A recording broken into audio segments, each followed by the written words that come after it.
El mundo está en una situación de polarización y Colombia no es ajeno a esto.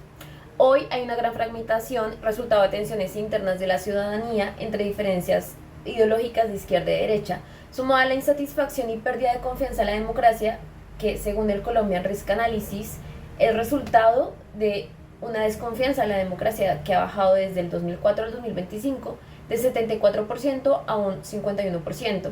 No es de extrañar, pues Colombia es uno de los países caracterizados por mayor corrupción e incumplimiento en políticas gubernamentales, junto a la diferencia de necesidades que dividen a la población en grandes bloques. Frente a este panorama político, preocupa el futuro electoral. En este futuro se adviene un país en el que hay un panorama en el que están volviendo tendencias extremistas de derecha que pusieron frente a la cuerda a la democracia en el 2002, en donde la rama ejecutiva clamaba por mayor control y poder, estableciendo políticas que le restaban relevancia a otras ramas. Y nos preguntamos, ¿acaso estos movimientos son solo ciclos habituales de una democracia turbulenta? ¿O quizá podríamos estar atestiguando la gestación de condiciones previas para una formación de dominación más radical, más totalitaria? Los modelos extremistas de derecha no son ajenos a nivel global, ya existen movimientos totalitarios como en China o en Corea del Norte. El totalitarismo entonces es una posibilidad que tiene que analizarse para prevenir su llegada. Es por ello que en el presente video se busca explorar la pregunta crucial partiendo del planteamiento de Hannah Arendt: si existe un terreno fértil para la existencia del totalitarismo, teniendo como objeto de análisis el contexto colombiano. Según Hannah Arendt, el totalitarismo surge de problemas profundos de la condición humana en la modernidad, principalmente la pérdida de la pluralidad, la masificación de la población y la crisis de las capacidades humanas ante la pérdida de una capacidad de razonamiento y pertenencia que los lleva al sentimiento de desarraigo y soledad. Ante esto, la pregunta central es: ¿está la crisis de la pluralidad colombiana gestando la tentación de sustituir la política por la coerción? E incluso, ¿está en crisis la pluralidad colombiana? Para comprender esto, se debe examinar la vulnerabilidad de la esfera pública colombiana a la tentación totalitaria, la cual se nutre de la soledad, superfluidad y la tiranía de la lógica ideológica. Para empezar, hablemos de el terreno fértil para el totalitarismo. ¿Cuáles son las condiciones que permiten el totalitarismo? Primero, la soledad y el desarraigo. Son condiciones básicas desde la cual se puede gestar la dominación totalitaria. Es la sensación de superfluidad y de no pertenecer a nada en absoluto en el mundo.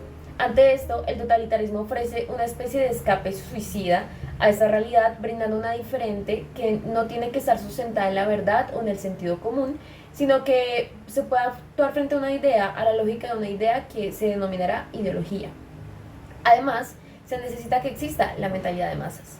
El totalismo atrae a las masas atomizadas e individualizadas que han perdido interés por su propio bienestar y buscan un sentido. Las masas, cuando se ven frente a una realidad y experiencia a la que no se pueden creer y confiar, terminan creyendo solo en imaginaciones y pueden estar atraídas a lo que les convenza más para que este sistema tenga un sentido. Hannah Arendt dice: las masas se sienten obsesionadas por un deseo de escapar de la realidad porque, en razón de su desarraigo esencial, no pueden soportar sus aspectos accidentales e incomprensibles. A partir de estas necesidades aparece la propaganda en el movimiento totalitario. En esta se busca atender contra el sentido común, le quitan su validez. Se utilizan ideas generalmente aceptadas o creen sus propias ideas. Si pensamos en Colombia, hay una idea que es generalizada y que siempre se repite, y es el miedo a caer en ideas comunistas o en el izquierdismo o en convertirse en un país vecino o en el temor a la guerra y a volver a la guerra. Estas son ideas generalizadas que se pueden utilizar en la propaganda para lograr crear y manipular realidades. Se usan además alguna justificación mayormente utilizada a nivel científico, en el cual se toma la presencia del régimen como necesario o como sagrado, como ocurrió en políticas colombianas. En el caso del nazismo, esto ocurrió desde la historia natural y la justificación de la raza superior. Así se utilizan estas formas para poder imponer el olvido e incluso la manipulación de la historia, en el que figuras políticas intentan cambiar el curso de la historia o cómo ésta se recuerda para poder utilizar su discurso. De este modo, el totalitarismo perfecciona el mentir organizado, creando un mundo ficticio. La lógica, la ideología, se convierte en la misma fuerza del pensamiento. De este modo, el totalitarismo rompe con la política genuina y permite que se elimine la pluralidad de la vida activa, puesto que ésta busca el diálogo y la acción de personas distintas, mientras que en el totalitarismo se busca que la masa exista y que el pensamiento sea todo homogéneo. En este modelo totalitario surge un momento social en el que la acción es sustituida por la fabricación y el pensar sometido a la reproducción sin sentido. Entonces hay una fragmentación y una pérdida y un desarraigo. ¿Podríamos pensar que existe algún riesgo entonces en Colombia frente a un surgimiento del modelo democrático que haría posible que Colombia fuera totalitaria? La estructura del Estado colombiano se basa en la separación de los poderes, ¿no? Tres poderes: ejecutivo, legislativo y judicial.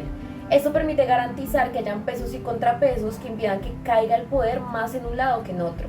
Según El futuro de la democracia de Colombia Risk Analysis, en un contexto global marcado por el auge de tendencias autoritarias, estos modelos están en riesgo, puesto que hay populismos en la región y las tensiones tienen el potencial de transformarse en riesgos que erosionan la confianza en las instituciones democráticas, pues los autoritarismos se presentan como la respuesta al incumplimiento de la promesa de la democracia. Ante este miedo y la pérdida, tenemos diferentes posibilidades que existen en Colombia al totalitarismo. Primero, que haya una pérdida de fe en la democracia y el sentimiento de desarraigo. Dos, que haya una ideología y un seguimiento de esa ideología. Tres, que la propaganda exista, y este es el mayor riesgo, y que no haya un control frente a la masificación de realidades falsas. El 46% de la población confía más en los medios tradicionales, caracterizados por tener una tendencia derechista y amarillista que complicaría la capacidad de generar un pensamiento plural y una acción reflexiva. Esto genera el riesgo de que haya una eliminación del pensamiento y que la tiranía de la lógica obliga a los individuos a transformar la realidad para que encaje en esta premisa. Es aquí donde se pone en riesgo esta situación. En este sentido, es frente a la fragmentación y la polarización que puede llegar a una profundización del cinismo en Colombia y susceptibilidad a caer en la incoherencia de realidades y datos para poder encontrar un sentido. En este orden, si los ciudadanos pierden este contacto con la certeza de la realidad, también pierden la capacidad de la experiencia y el pensamiento, haciendo que el nivel de la masa acceda y permita más fácilmente la aparición del totalitarismo y la ascensión a lo que se considera las acciones malas como banalidad del mal. Colombia no es un régimen totalitario, pero la profunda atomización social y la crisis de la realidad fáctica están incubando estos precursores que, al movilizar la ilusión de una voluntad soberana unificada, podrían hacer creer que esta es la mejor manera y amenazar la pluralidad esencial de la democracia y la capacidad de los ciudadanos por la acción genuina. Es por este motivo que este análisis y esta manera de comprender el totalitarismo es importante para poder hacer preguntas frente al futuro político del país y al futuro político del mundo. Finalmente, ¿cómo se pueden fortalecer las instituciones que custodian la verdad que existe o que pueden estructurarse frente a las mentiras organizadas que buscan reemplazar esta realidad como una ficción? La democracia es un coro de voces distintas, plurales, que buscan tomar una acción, mientras que el totalitarismo es un monólogo que nos obliga a pensar en que debemos resguardar y fortalecer esta pluralidad. Finalmente, nuestra tarea es evitar caer en los peligros y tentaciones del totalitarismo, pues es más fácil caer en la dureza de la tiranía que proteger la fragilidad de la libertad.